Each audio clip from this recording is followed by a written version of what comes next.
Welcome to Decoding Sales, a podcast where a salesperson, that's me, Peter, and an engineer, that's me, Alex, talk about the art and science of sales as it relates to business and life. In this episode, we're going to talk about current events in a way we haven't before, specifically COVID. And as the COVID pandemic in the US seems to be winding down with the rise of vaccinations, what does that mean for sales in the future? And what were the implications of COVID on the sales process and the sales profession over the last year? So, Peter, this is really all about your experience and the experience of your teams and what you've seen. Can you just take us through a little bit of how sales has changed in the last year? Yeah, it's changed dramatically just from an organizational perspective as well as just individual seller motion perspective. Just to paint the picture, I think about 2016, 2017, all the way up to 2019.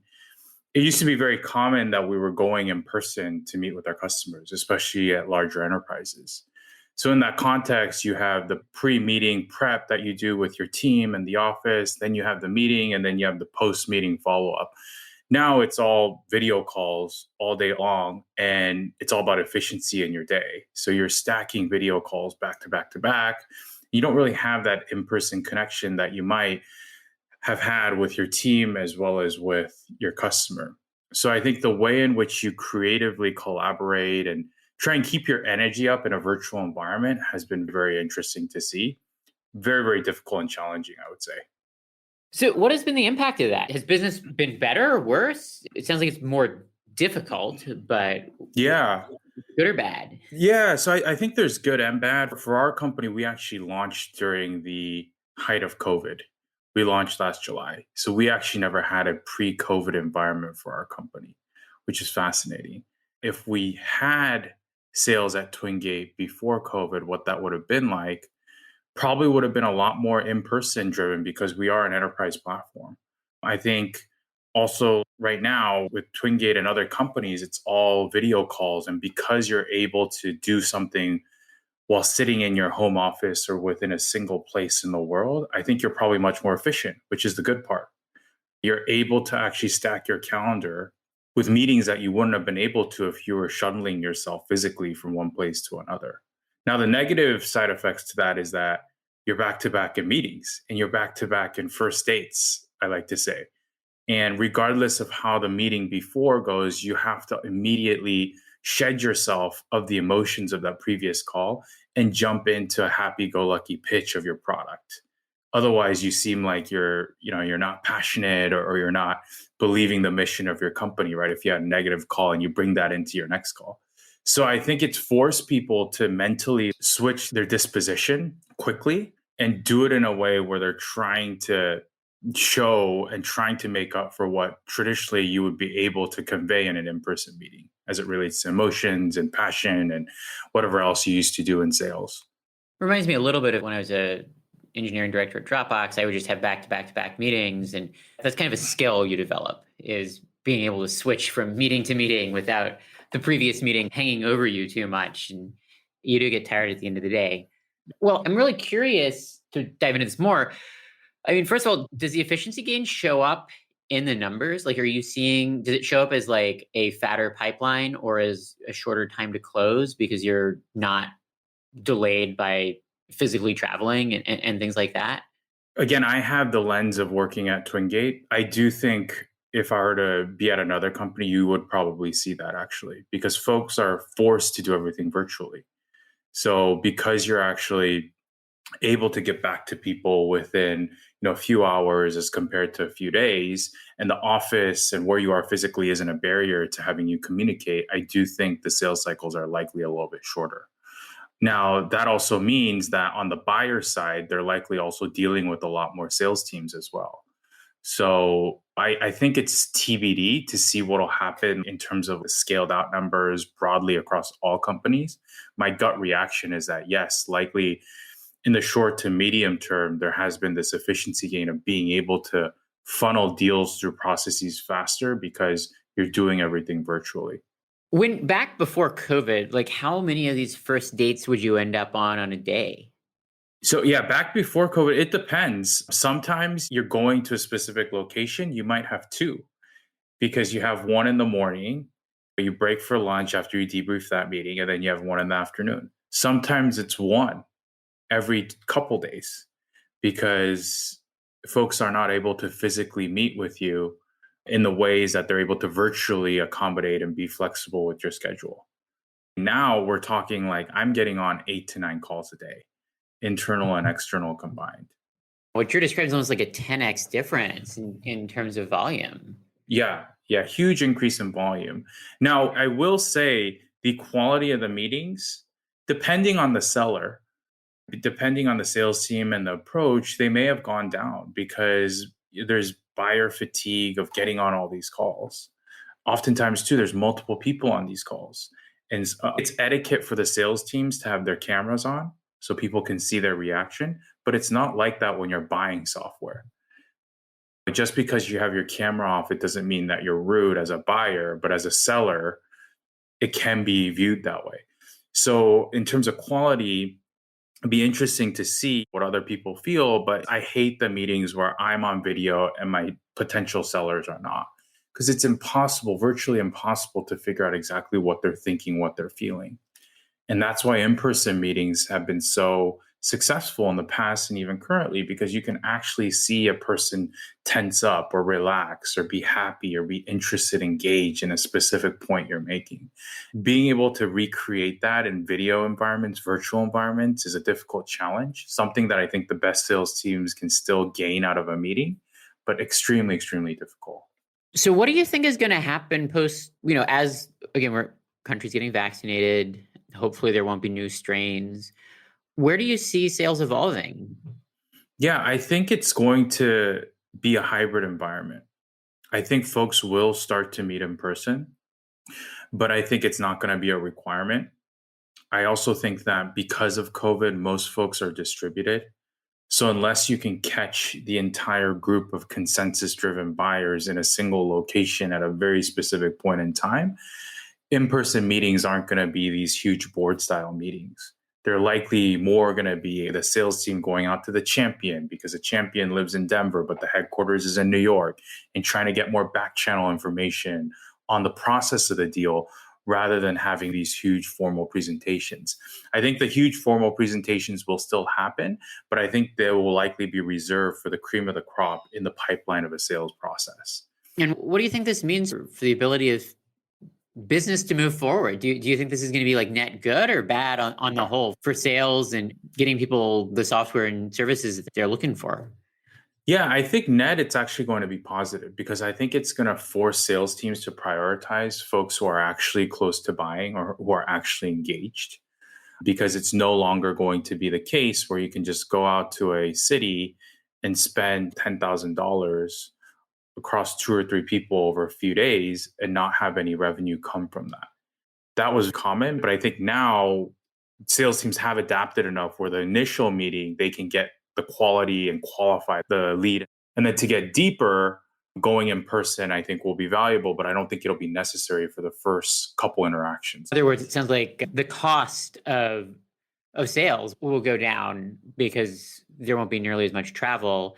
It sounds like also it might continue to increase the volume that teams can handle because remote work is going to continue to be more of a thing than it was before. And it sounds like there will be more focus on volume, but also people will be more willing to make deals without being face to face.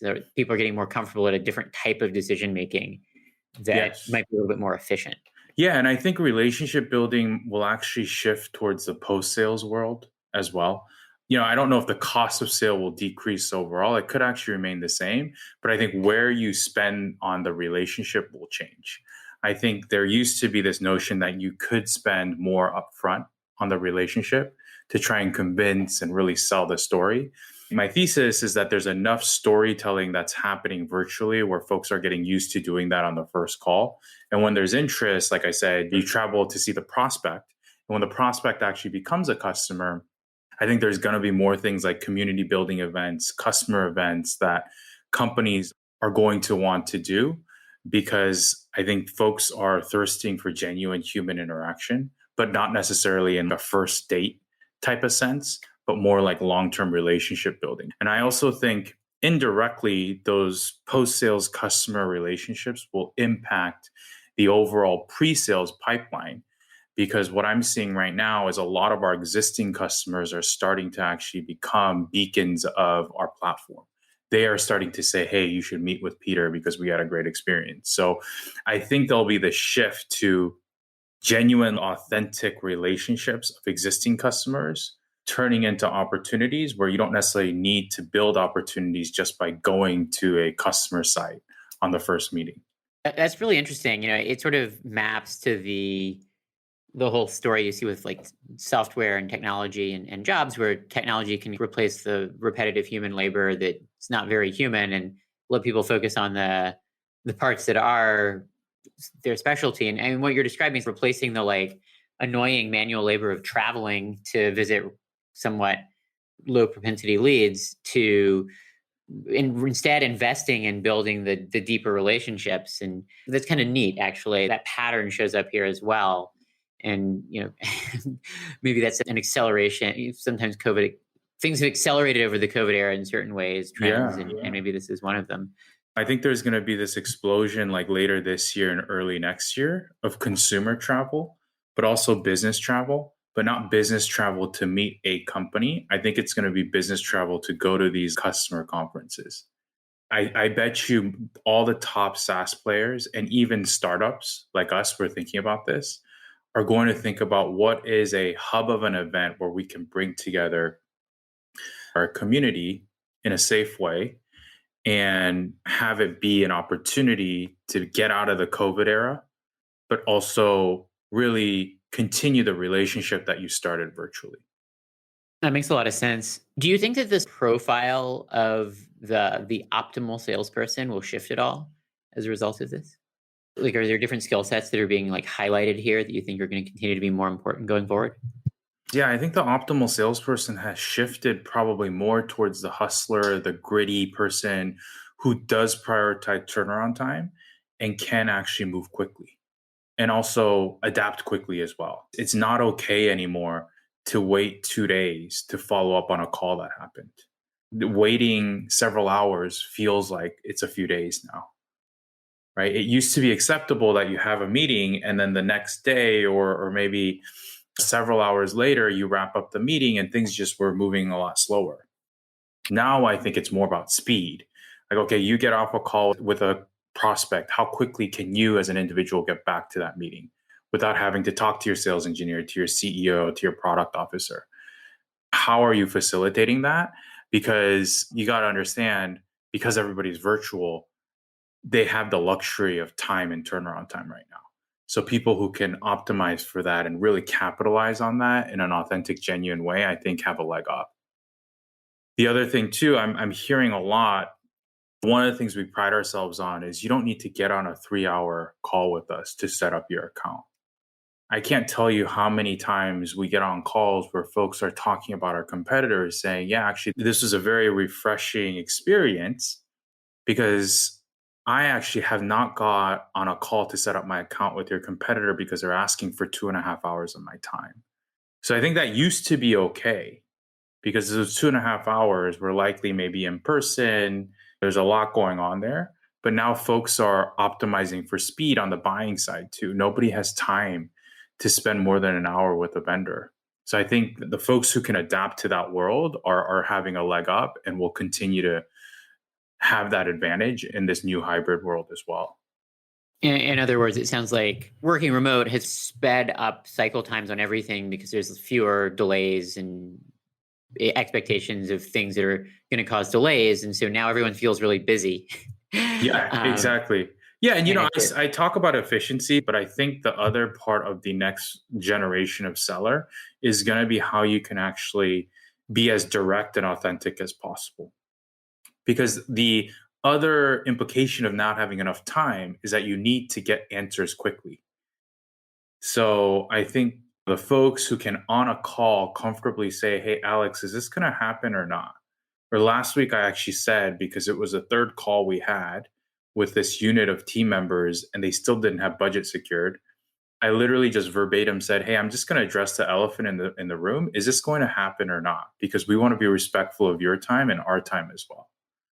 That's a difficult thing to say on a video call, but it needs to be said because with the amount of noise and the cycles that your buyers are going through, you need to get to a yes or no faster than you used to in the past.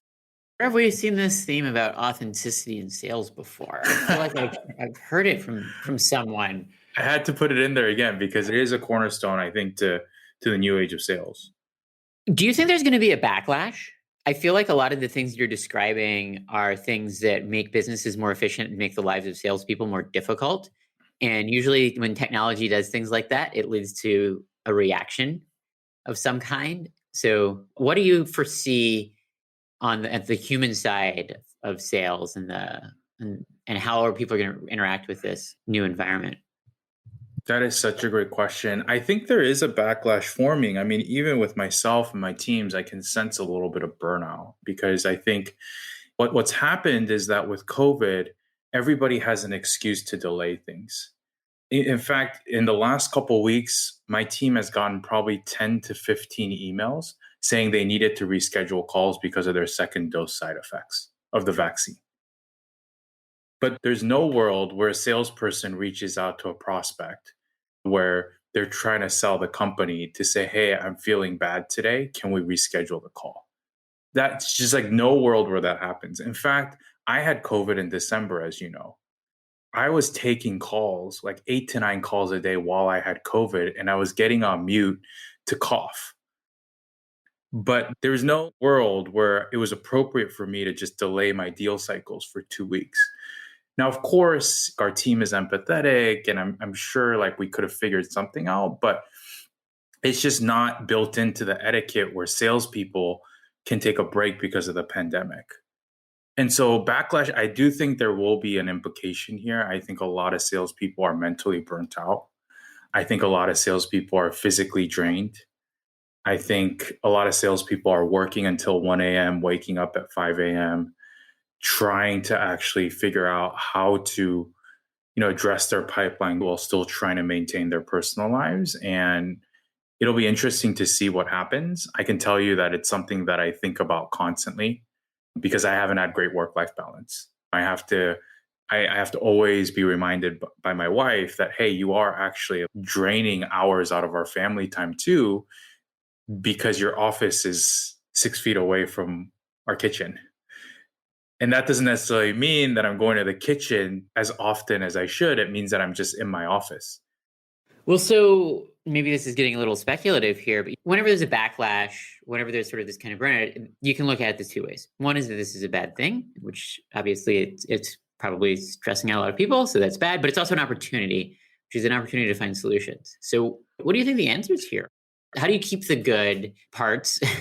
If one can say there have been good parts of COVID, there are many, many very bad things, but COVID has taught us some things about how we work that have been helpful. How do you keep those good parts while maintaining that balance? Is it a leadership change? Is it a technology change? Is it a mindset shift? What are your answers? Yeah, I think part of my answer is, and I need to do a better job of this as a leader, but to allow your team to be able to take a breath every now and then, whether that's scheduling a virtual happy hour just to relax and maybe not talk too much about work. That's one thing. So there's things culturally you can do. I, as a leader, also need to take more time off where even if I'm home, I'm not looking at my computer or my device. My team listening to this will say that I don't do that, unfortunately. So that's feedback for myself. The other thing too, I think, is you mentioned technology. I mentioned when we were talking about tools, sales tools, that there's this tool called Momentum that brings to light transparency throughout the sales process. So I think part of it is also celebrating things that are outside of the number, celebrating things that are more in tune with how you're handling the sales process, which is why I like piping in certain celebrations about specific emails or deals or text messages my team is sending or ways in which my team is communicating internally. I make sure I bring that up in the one-on-ones, but also within our Slack deal channels and our Slack sales forums so that folks understand that leadership is appreciating the way in which you're handling deals, not only just the deal. Because obviously the pressure of the number is always there, but it starts to shift that pressure from a very binary, like you hit it or you didn't, to more of a nuanced, hey, this is how you handle the deal in this age where it's really hard to be authentic, but you're still finding ways to do it. Like, I think that's really, really important to shine a light on. That all makes a lot of sense. Maybe even a way to put it is you have all these you have more shots on goal. What you're talking about is finding more ways to celebrate, so you actually feel like you're scoring more. Exactly. Um, Exactly. and even if it takes longer to get to those deals, winning solves a lot of problems. Yeah, exactly. Yeah, winning comes across multiple elements. And I think virtually a lot of sales teams likely are struggling with how to bring light to the wins that they're having when you're not in the office, because you can't walk by your manager and say, hey, by the way, I just had this great call. That's just not possible. And a lot of sales teams are afraid to say that in a Slack channel because they might seem like it's minor. But I think it's up to leadership, sales leaders and CEOs and business leaders to be able to shine a light on those quote unquote minor wins, because that's how water cooler culture develops. So that's what I think about is how do you develop water cooler culture in a virtual environment where even celebrating the small things is acceptable. We have improvement areas on that, obviously, but I think it's something that we're aware of and thinking about. The other thing too is there has to be a light at the end of the tunnel. So pretty soon here, I'm going to start really thinking about what is that light at the end of the tunnel in terms of the team physically getting together. My team has never physically met each other. I onboarded all my sales reps virtually, and that's come with it a lot of baggage. It's really, really difficult to build culture, but I'm super proud of my team because they will actually like get on a Slack call for an hour and just work together amongst themselves without me, which is also necessary, because building relationships is not just building relationships with your leader, it's building relationships without your leader. Because inevitably they need to like talk shit about me sometimes too if I make a mistake. So how do you like replicate that office environment that you and I had at Dropbox, where we could just go to the bar and grab a drink or go to the kitchen and grab a meal? That's, I think, something that's really, really important. Well, I just want to throw out my own personal feature idea for this. I think if Zoom could create a filter that made it look like you were really high energy and engaged. Oh, that would be so great. Or prompts Sounds you to say, hey, you've been quiet for a little bit. Why don't you throw up an emoji at least? It's not very authentic, but maybe that's the future that we're going to live in, is computers that help us display emotions to Yeah. other people that create more energy. Yeah. Or like wearables where you can, because I do this a lot on calls, by the way. Like what I'm doing for our Uh-huh. listeners, I'm like moving my hands. I do it a lot. And I realize the reason why I'm doing that is because right now I'm being very passionate, but my head hasn't moved or tilted. Right. But my hands are moving. And so we're doing these natural slash unnatural things to convey how we're thinking. And I just realized my hand gestures have increased probably by like 200-300% post pandemic.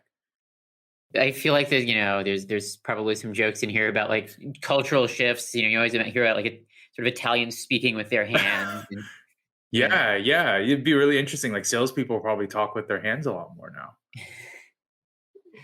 all right. We've talked a lot about these shifts where COVID has accelerated the process and emphasized speed and hustle, and some of that's going to stay, and some of that, we're going to be a bit of a return to in person.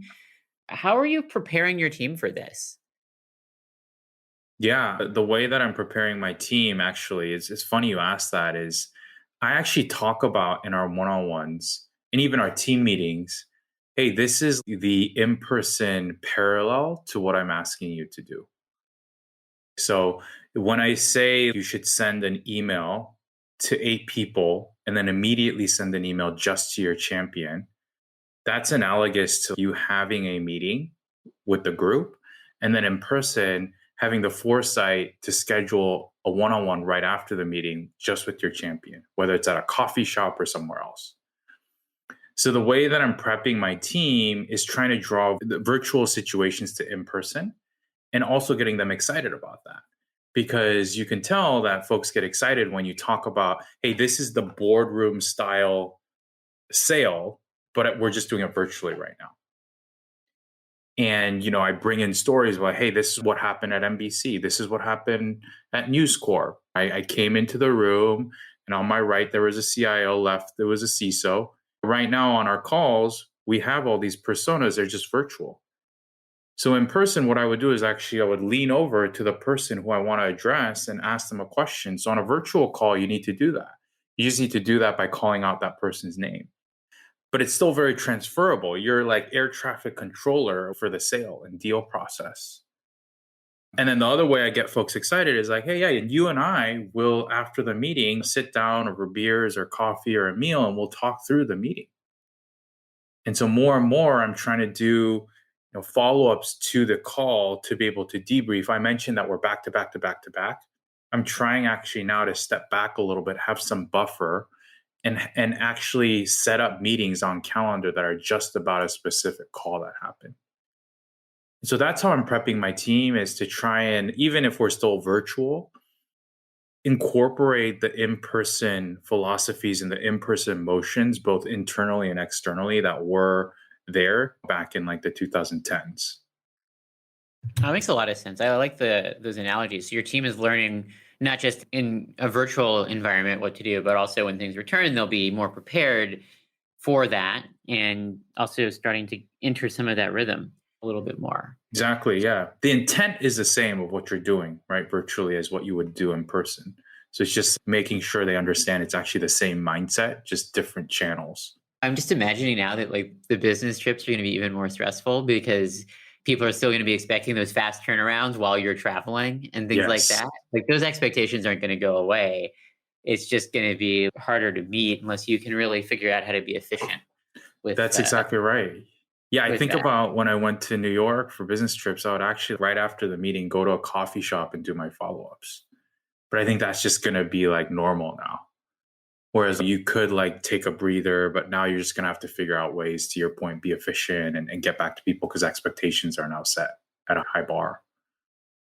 Yeah, you got to wonder actually also if there's going to be opportunities for either virtual assistants or for new roles. If this kind of speed is the expectation, what kind of tooling and support markets will open up here? So interesting you mentioned that. Just last Friday, we transitioned a person on my team to focus on operations for us.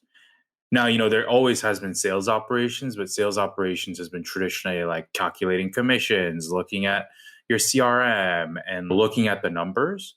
But I think there's going to be much more of a role where it's not just about looking at the numbers, it's actually helping with the deal process, right? Like we need an order form created. We need this deck for this particular customer. Once we follow up, it'd be nice if somebody kept us honest around like time to follow up and what we need to follow up.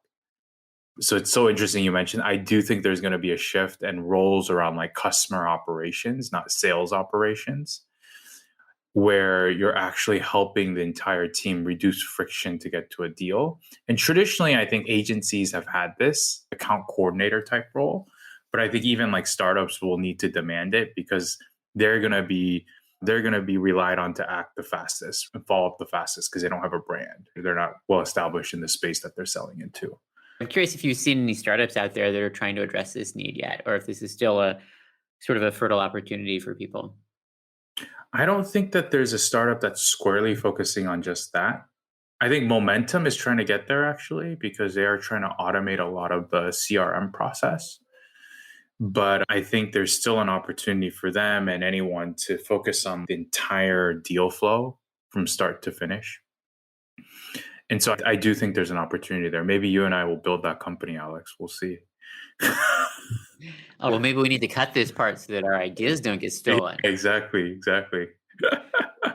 Well, Peter, I think that this has been a really interesting exploration of one small part of how society is changing due to COVID. With any luck, we'll be through this, pretty horrible period and have it behind us here in the US and hopefully around the world.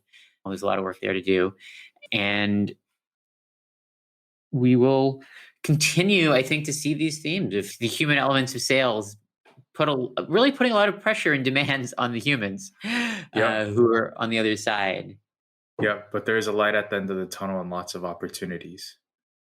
That light at the end of the tunnel and those opportunities are so interesting to talk through. And one thing I would love to hear for our listeners, please post in the comments, tweet at us, post on LinkedIn, or send us an email. We'd love to hear your thoughts on how sales has changed and will change going forward. Have these changes been positive or negative? Let us know what you think at podcasters@decodingsales.com, Twitter, or LinkedIn.